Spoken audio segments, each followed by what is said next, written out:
Hello മക്കളെ, പാരാമെട്രിക്കിന്റെ ഭാഗത്ത് നിന്ന് നിരന്തരമായിട്ട് ബോർഡ് എക്സാം ക്വസ്റ്റൻ ആണ് ഈ പറയുന്നത്. നോക്കാം. dx കണ്ടുപിടിക്കണം if x = at² and y = 80. അപ്പൊ ആദ്യമായിട്ട് മനസ്സിലാക്കണം x = y = എന്ന് പറഞ്ഞാൽ ആ കാണുന്ന ടോപ്പിക് വരുന്നത് പാരാമെട്രിക് ഡിഫറൻസിയേഷൻ ഭാഗമാണ്. ആൻഡ് ഇവരാണ് നമ്മുടെ പാരാമെട്രിക് ഫംഗ്ഷൻ. എല്ലാവരും നോക്കണം, ഇവിടെ x = എന്താണ് മക്കളെ? ഇൻ ടേംസ് ഓഫ് t ആണ്. y = in terms of t ആണ്. അങ്ങനെയാണെങ്കിൽ ഇവിടുത്തെ വേരിയബിൾ ഏതാ? വേരിയബിൾ t ആണെന്ന് എല്ലാവരും മനസ്സിലാക്കാം. ആൻഡ് ഗൈസ്, നമ്മൾ എന്ത് ചെയ്യണം? നമ്മൾ കണ്ടുപിടിക്കണം dx/dt അതുപോലെ തന്നെ dy/dt.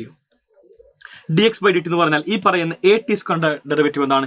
a into derivative of t² എല്ലാവർക്കും അറിയാം it is same as 2t ആണ്, അഥവാ അത് 2at ആയിട്ട് മാറി. ആൻഡ് ഈ കാണുന്ന 2at derivative 2at 2a into derivative of t എല്ലാവർക്കും അറിയാം അത് 1 ആണ്. സോ 2 into 1 അഥവാ it is same as 2a എന്ന് കിട്ടി, ഇൻറ്റു 1 കേട്ടോ, 2a.